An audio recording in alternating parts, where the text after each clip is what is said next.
Ai u detyrua të falsifikonte vdekjen e tij dhe të zhdukej nga sytë e publikut.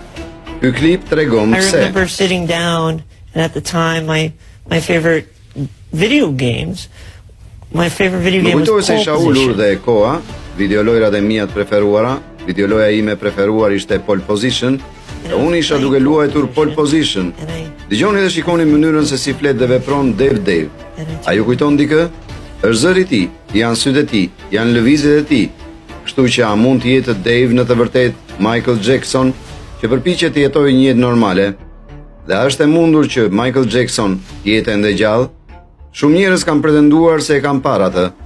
Një fotografi e realizuar në një tubim ka ngjallur dyshime të shumta në rrjetet sociale, pasi në pamje duket një person shumë i ngjashëm me mbretin e muzikës pop, Michael Jackson, i cili u tha se humbi jetën me 25 qershor të vitit 2009. Kanali konspiracionit në YouTube, i quajtur Believe, është i bindur se zëri nuk është i askujt tjetër veç se i vet Jackson. Ai u pa duke lëvizur në helikopterin e tij, i cili mbante trupin e tij dhe videon e rrëmbimit të tij nga ambulanca. Fansat filluan të besonin se ai ishte gjallë. Lëvizja e trupit dhe video e rrëmbimit nga ambulanca u ndoqi nga miliona njerëz në internet. Por ngjarjet nuk u kufizuan vetëm e kaq. Vdekja e re me Michael ishte njësoj si një film. Le të shkojmë në funeral.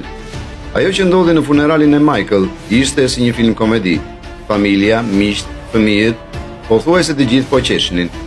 Para kësaj ka pasur një tjetër incident të dyshim në funeralin. Siç dihet, arkivolet e njerëzve të famshëm janë shpesh të hapur gjatë ceremonive, por arkivoli i Michaelit ishte i mbyllur, kështu që ne nuk mund ta shihnim trupin e tij. Apo Michael nuk ishte në arkivol, por mori pjesë në ceremoninë e tij. Gruaja me flok bjonde e kapur për dorë me dikë që ishte aty, dukej si Michael Jackson i maskuar. Burri me cilin ajo mbante për dorë, dyshohet se ishte ishtru proja i Michael. Nga flokët, duket qartë se gruaja kishte veshur paruke. Bardhësia e krave dhe struktura e trupit të tij ishin shumë në përputhje me atë të Michael. Në funeral